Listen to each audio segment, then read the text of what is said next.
And then around that time, you started your program with Scott Hall, I guess? Was it? Yeah, well, that's the thing.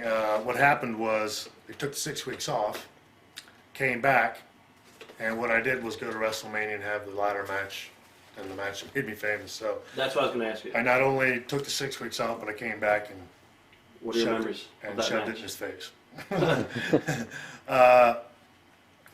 I mean, in my opinion, that's the match that made the world recognize me.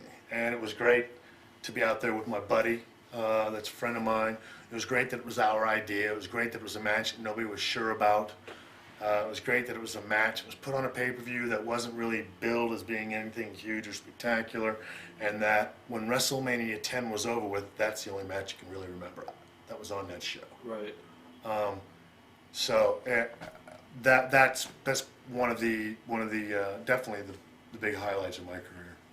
Also, you held the tag team titles with Diesel, Right. Kevin, and I think you beat Simone's. I think that's what it was. Yeah, I think we beat them in like Indianapolis, like at a house show or something Right. like that. What was, I guess, talking about Kevin and Scott and the whole Cliq, sort of speaking, Right.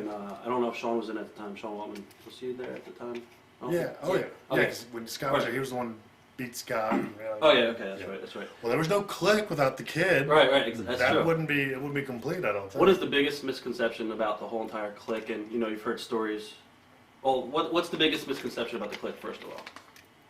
I think the biggest misconception is the power. Right. You know, I used to love when guys would be handing around the dirt sheet and they'd see like I love seeing my name or the Cliq or that stuff and have the word power next Right. to it, because in the wrestling business, power is really a guy that makes suggestions to the boss and he likes it. Right. And he uses them.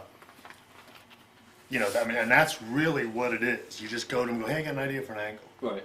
You know, and we had an idea for an angle for the ladder match, and they did it, and it turned out to be great. No one really said, oh, Shawn's power did that, because I hadn't quite gotten, I wasn't over at that time. So all that stuff comes with, once you get on top, But we used to make suggestions for other people too, all the time. Right. You know, I can remember that little Candido couldn't stand us, but we used to make suggestions for him all the time. I was going to ask you about that. Yeah. Because he said you guys ran him out. No, of the I mean, company. most some guys, the Shanes, the Candidos, and even Brett, it's paranoia, Right. most of them.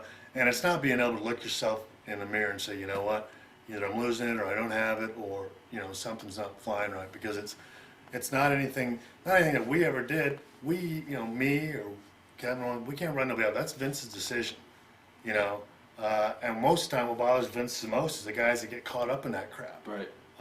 But he was the one that, he used to ask us, he used to call me when I was at home, hey, give me some, think of some ideas and stuff like that. I mean, there was a time when, before the whole Cliq thing, when I was up in Stanford actually writing the Raws, but nobody said I had power then, Right. because I wasn't on top and I didn't have these other, we all didn't hang around together. And it's, I can remember, Lex Luger's the guy that gave us that name. It was, I don't know, it was just funny because, you think to yourself, I mean, to me, it's just me hanging out with my buddies and us going to the boss and making suggestions Right. and him liking it.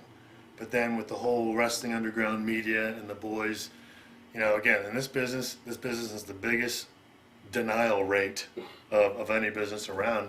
And none of these guys want to admit that, maybe I'm not talented. Maybe I'm not as talented as that guy. Maybe I don't have as good of ideas as that guy. And, that's all we did. All we did is eat, sleep, and drink wrestling. Me, Kevin, and Scott, we were never home. We were always having to do extra stuff. Right. So what else were we going to do except talk about the wrestling Right. business, because it consumed our lives at that point. Shane, we did an interview with Shane. He said he had a match with Scott somewhere. I forgot what town it was.